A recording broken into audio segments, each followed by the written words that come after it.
Hey guys, it's James Dainard with ProjectRE and Heat and Dainard Real Estate, and welcome to my newest hoarder purchase. As you guys have seen over the years, I bought lots of homes that look just like this.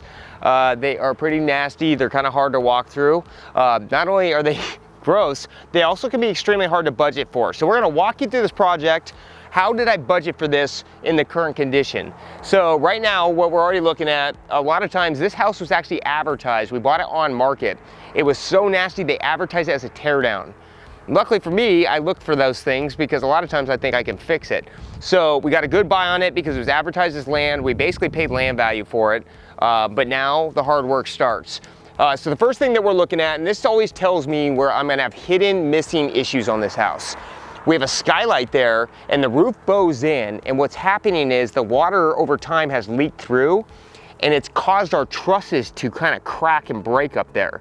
And we can kind of know that just by the dip. That's a big expense. And so based on that one thing right there, that already tells me I need to over budget for the rest of the house because there's gonna be deferred water damage throughout this house just based on what I'm seeing.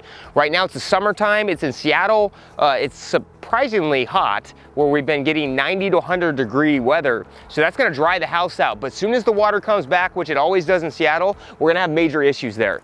So those are little signs that I'm looking for as I go through the hoarder house. So the first thing that we did was we already budgeted for the roof. We already went and started working on getting the permits. We have demo quotes coming through because we made a mock budget. So we went through and did it on a price per square foot basis. I added a bunch of extra junk in there just to get my costs way high. So performing this deal out, we have $145 a square foot for this house. Typically I can get them done for about 100, but if you can't get inside the house, you always want to over budget. Then our process from here is gonna be that we are actually gonna get that property totally trashed out. I'm gonna walk the property again, rebudget the house, then get it quoted. You don't wanna just send a general contractor out here with a big budget because they're gonna take the money no matter what.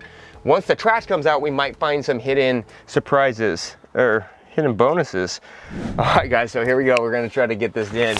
So this property is so packed full of garbage, and honestly, I just found one of the weirdest things I've ever found in a house. I found a pill bottle and I thought it was full of old pills. I was like, oh gross, old pills, because we see those all the time. Turns out it was a bunch of someone's teeth in this pill bottle. It's fucking disgusting. I'll show you in a second. I don't know what I should do with that, but what we have here, in a lot of times, we have experience in this neighborhood. So actually back in the recession, I was like one of the #1 home buyers in this area for these kind of houses because no one wanted them. And they were difficult to reno. And so my dumbass was just buying them all. And back then we would buy them for 85 grand, put 65 into them and sell them for $299. I just paid $375,000 for this house.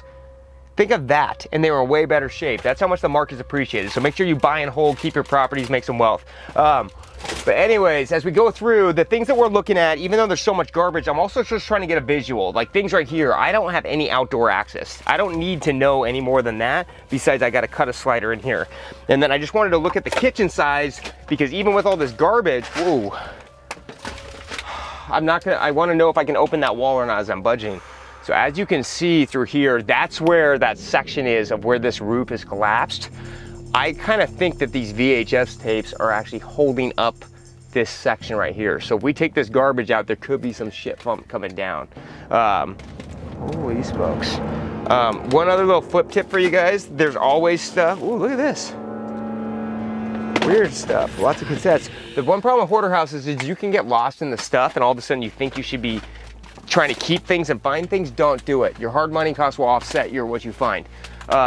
So we're coming in here, we're trashing the whole thing out. I have no idea what that weird thing is right there. And then we just have a big open living room. Obviously we can't see anything through here. Oh God. Look at this. Those are freaking teeth. I swear to God, it is so gross.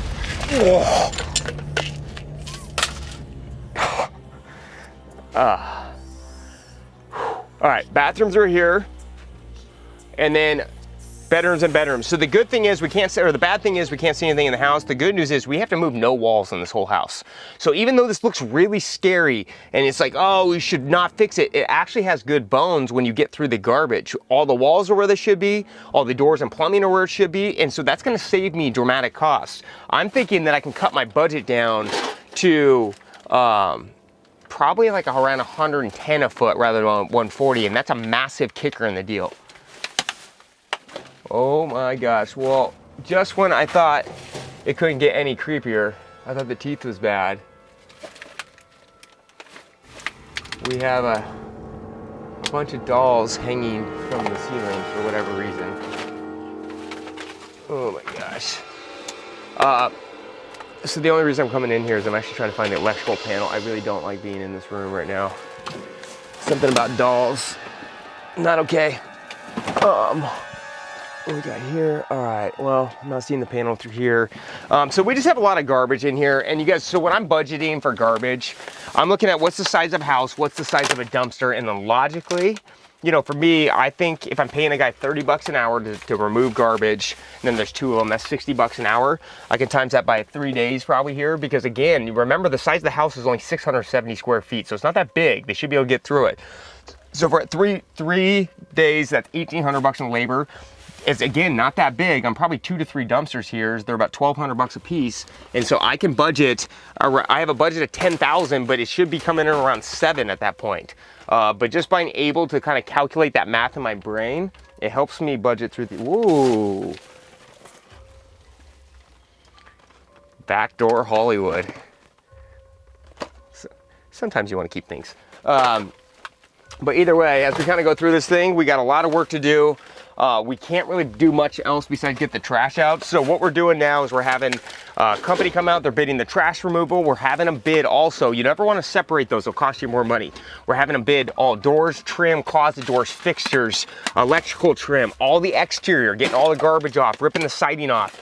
And so just because we can't see the things doesn't mean that we don't need it done.